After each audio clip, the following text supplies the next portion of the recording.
Good morning बच्चों। आज जो आगे की एक्सरसाइज बच गई उनके कंप्लीट के मैं इंपॉर्टेंट लगवा दूंगा। और आज अगर मेरे पास टाइम मिला तो मैं एक्सरसाइज 8 के, एक्सरसाइज 9 के और एक्सरसाइज 10, 12 इनके जो important question, some important question आपको पक्का वीडियो अपलोड करूंगा।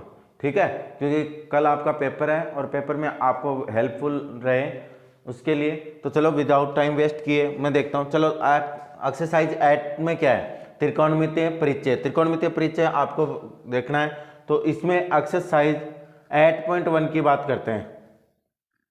ठीक है,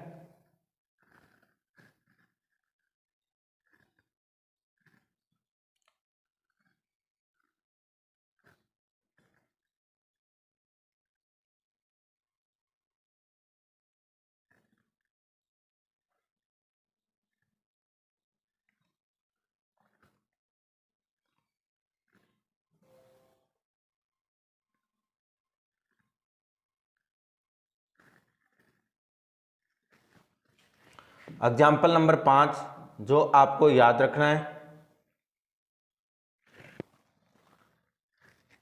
वेरी इंपॉर्टेंट एग्जाम्पल है। देखो एग्जाम्पल नंबर 8 में क्या दिया है, त्रिभुज OPQ में जिसका कोण P क्या है, समकोण है। OP कितना है, OP कितना दिया है आपको, 7 सेंटीमीटर दिया है। और आपको दिया है OQ minus PQ equal to 1। तो देखो OQ निकाल लेते हैं यहाँ से, एक क्वेश्चन आपके वहां पर भी है। तो OQ इक्वल टू आपके पास क्या हो जाएगा, 1 प्लस PQ। क्या हो जाएगा, 1 प्लस PQ, यानी 1 प्लस PQ। बस आपको कुछ नहीं करना इसमें, जैसे पाइथागोरस थ्योरम लगानी है। ठीक है, ये क्या लगा रखे हैं, पाइथागोरस थ्योरम, कर्ण स्क्वायर बराबर आधार स्क्वायर प्लस लंब स्क्वायर। यानी आपके पास है H square equal to B square plus का पी स्क्वायर, उससे सोल्व कर रखा है। इससे आपके पास किसकी वैल्यू आ जाती है, पी क्यू की। पी क्यू की वैल्यू आने के बाद में यहाँ तो वैल्यू किसकी रख दोगे, पी क्यू की, और यहाँ पे वैल्यू किसकी रख दोगे, उसमें 1 प्लस कर दोगे पी क्यू वैल्यू में, तो वो किसकी हो जाएगी, एच की। यानी आपके पास कर्ण की वैल्यू हो जाएगी, आधार की वैल्यू आपको दे रखी है, और लंब की वैल्यू आपके पास पी क्यू में आ जाएगी। आने के बाद में आपको जो पूछा है वो निकाल देना। देखो साइन क्यू पूछा है, साइन क्यू याद रखना है। एक चीज मैं बता देता हूँ कि आपको नोटिस करके, मतलब 100% कि जो कोण होता है उसके सामने की जो भुजा होती है वो हमेशा लंब कहलाती है।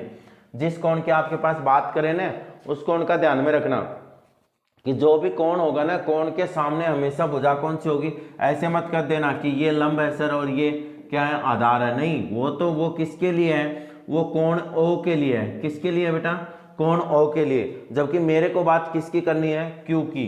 तो याद रखना कोण के सामने की भुजा हमेशा क्या कहलाती है, लंब, और जिस पे कोण बना होता है वो हमेशा होता है आधार।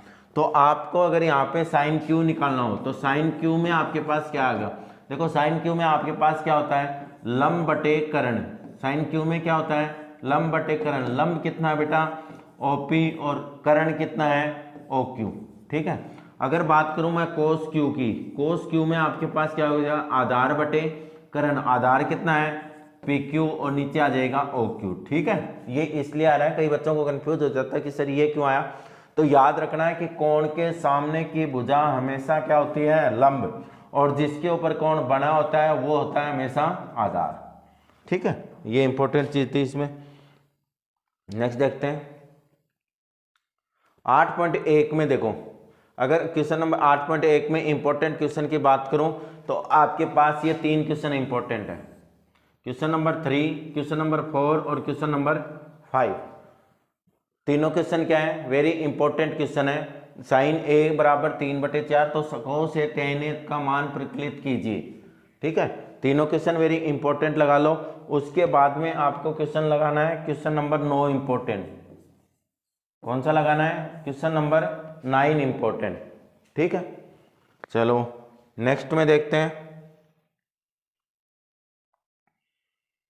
यहां पर भी इनको 9 और क्वेश्चन नंबर 10 भी क्या लगाना है आपको, इंपॉर्टेंट क्वेश्चन लगाना है। ठीक है, ये आपके इसमें 8.1 में इंपॉर्टेंट थे।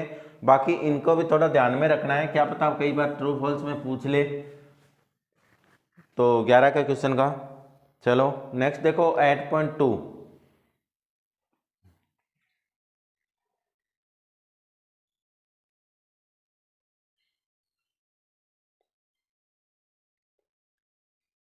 ये टेबल आपको 100% रटनी है, सो वेरी इंपॉर्टेंट। ये टेबल की वैल्यू पक्की लर्न कर लेना, ठीक है। टेबल आपके यहाँ पर भी और बोर्ड के एग्जाम में भी। बेटा ये जो बता रहे हैं ना कि 0/4, 1/4, 2/4, 3/4, 4/4 की शॉर्ट में लिख देंगे, इसको रूट लगा दो, ठीक है। ये वहाँ पे नहीं चलता बेटा, क्योंकि अगर बोर्ड के एग्जाम में अगर आपके पास चेकिंग आ जाती है और ये टेबल आपके पास पहले लिखी हुई होती है तो चेकिंग वाले आपके ऊपर कॉपी छीन सकते हैं आपकी। तो याद रखना है कि अपने को तो क्या करनी है, ये वैल्यू याद ही करनी है। याद करनी है तो आप साइन और कोस की कर लो लगभग, ठीक है। बाकी मैंने वीडियो में बता रखा है कि कैसे जल्दी याद होगी ये।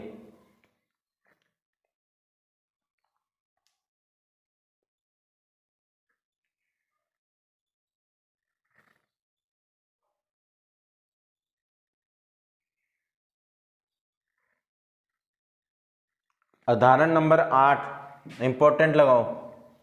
उदाहरण नंबर 8 क्या है, वेरी इंपॉर्टेंट एग्जाम्पल है, ठीक है। अगर बात करें एक्सरसाइज 8.2 की, 8.2 में देखो आपके पास बहुत अच्छे क्वेश्चन हैं, लेकिन इन क्वेश्चनों में से जो आने की जो संभावना रखता है सबसे ज़्यादा, वो आपका क्वेश्चन नंबर 1, क्वेश्चन नंबर इसका पार्ट 2 और क्वेश्चन नंबर इसका पार्ट 5। इसको ज़्यादा इंपॉर्टेंस रखना है, इन दोनों को। ये ज़्यादा आने की संभावना रखते हैं, ये तो फिर भी कम है। ये बड़े क्वेश्चन हैं तो 99% आपको नहीं देगा शायद तक, ठीक है। चलो नेक्स्ट, इसमें से देखो आपके पास एमसीक्यू क्वेश्चन आएंगे। आप क्या करो, सीधे एमसीक्यू है ये, एमसीक्यू में ही रट लेना। ये जो 2 का क्वेश्चन है ना, दोनों में 4 पार्ट हैं, चारों पार्ट आप क्या करना, वैसे इनके आंसर ही याद कर लेना, कोई दिक्कत नहीं, सीधा आंसर ही पूछेगा वो। अब आती है बात क्वेश्चन नंबर 3 की।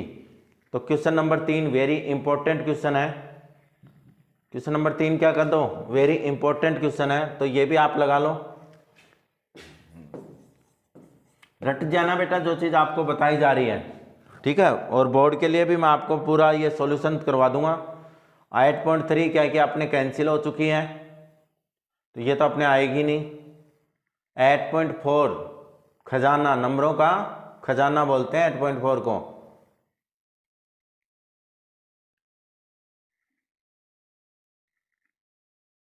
ये देखो एग्जाम्पल नंबर 13 वेरी इंपॉर्टेंट है। एग्जाम्पल नंबर 13 क्या है, वेरी इंपॉर्टेंट एग्जाम्पल है।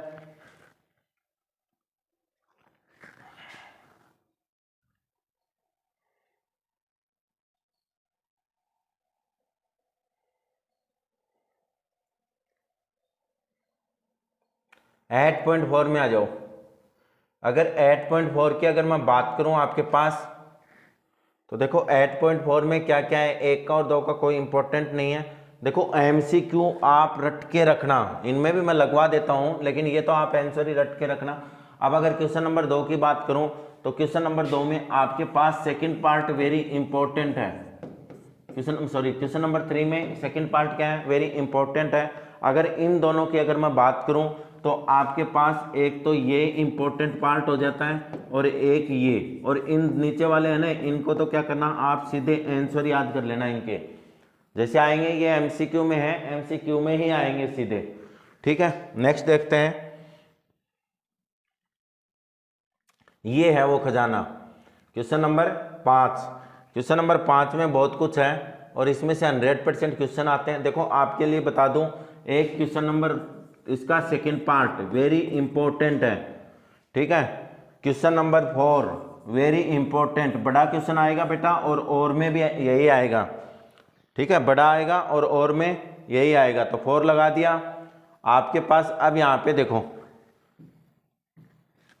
लिख के रखो, जितना इंपॉर्टेंट लगा सकते हो उतना इंपॉर्टेंट, वेरी इंपॉर्टेंट। और एक इसका 8वां पार्ट वेरी वेरी इंपॉर्टेंट। ये तीनों पार्ट तो आप गोल के पी लो, आपको 100% ये हाफ ईयरली में भी मिलेंगे, और आपके पास ये फाइनल बोर्ड की जो एग्जाम है उसमें भी मिलेंगे। साथ में इसको एक काम क्या करो, क्या है कि आप जो भी ये मैं लगवाता हूँ उनको आपको क्या करना है, एक फेयर कॉपी डालनी है। थ्योरेटिकल पार्ट है तो थ्योरेटिकल पार्ट, ये क्वेश्चन है तो ये क्वेश्चन आपको निकाल लेने हैं। बाकी ये सारे क्वेश्चन मैं करवाऊंगा, लेकिन अभी एक दिन एग्जाम का है इसलिए आरबीएससी का, तो उसके बाद में ही होगा ये। ठीक है, ये हो गया। चैप्टर नंबर 8 अपना कंप्लीट हुआ। 9 की बात करते हैं। चैप्टर नंबर 9 में देखो एक बड़ा क्वेश्चन आएगा और एक छोटा भी आएगा। ठीक है, शायद तक लगभग बड़ा ही क्वेश्चन आता है इसमें, ऊंचाइयां और दूरी।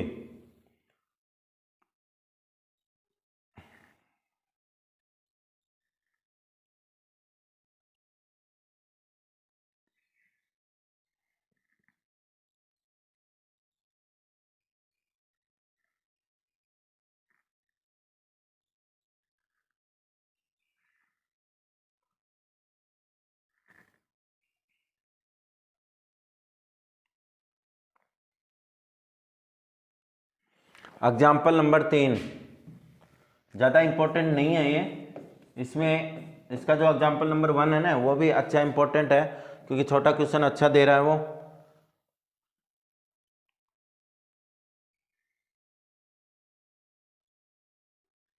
Very very important.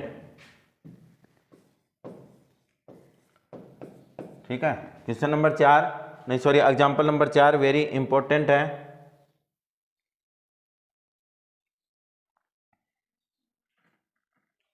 Very important, ये तीनों एग्जाम्पल ही अच्छे हैं। वेरी वेरी इंपॉर्टेंट, इस क्वेश्चन को रट के रख लेना। ठीक है, ये क्वेश्चन क्या करना आपको, रट के रखना है।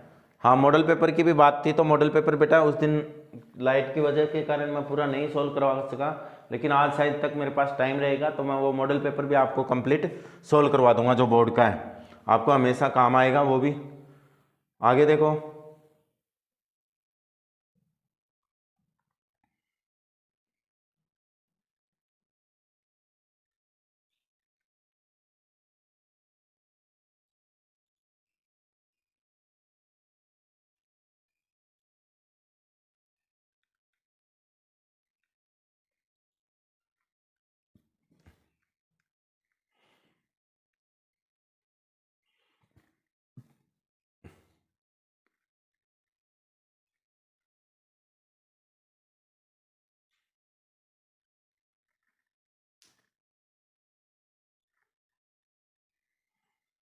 इसमें क्वेश्चन नंबर 2 वेरी इंपॉर्टेंट लगाओ।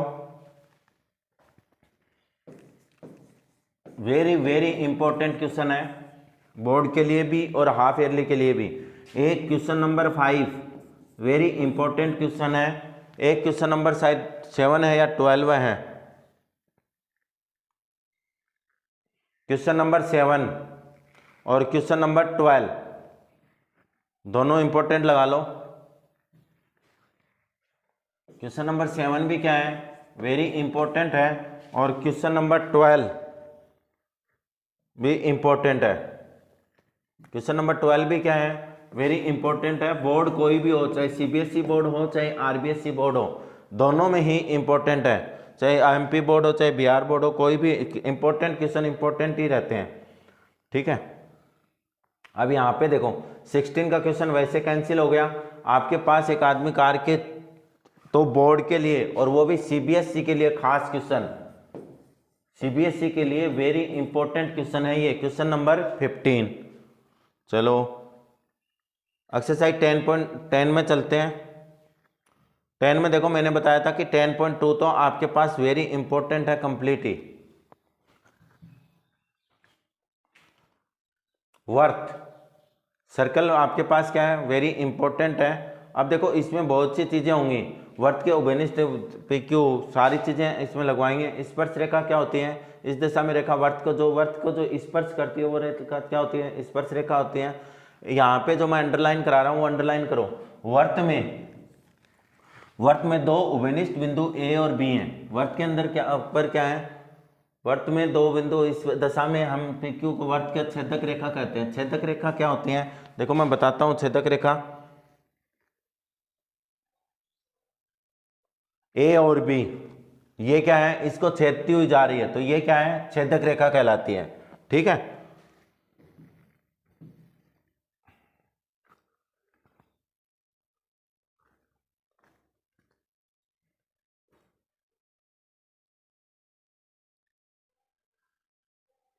किसी वर्त की स्पर्श रेखा वह रेखा है जो वर्त को केवल एक बिंदु पर प्रतिच्छेद करती है। क्या करती है, एक बिंदु पर। किसी वर्त की स्पर्श रेखा क्या होती है बेटा, स्पर्श रेखा अगर पूछता है तो वो क्या होती है, जो वर्त को केवल एक बिंदु पर प्रतिच्छेद करती है वो क्या कहलाती है, स्पर्श रेखा कहलाती है। नोट कर लो।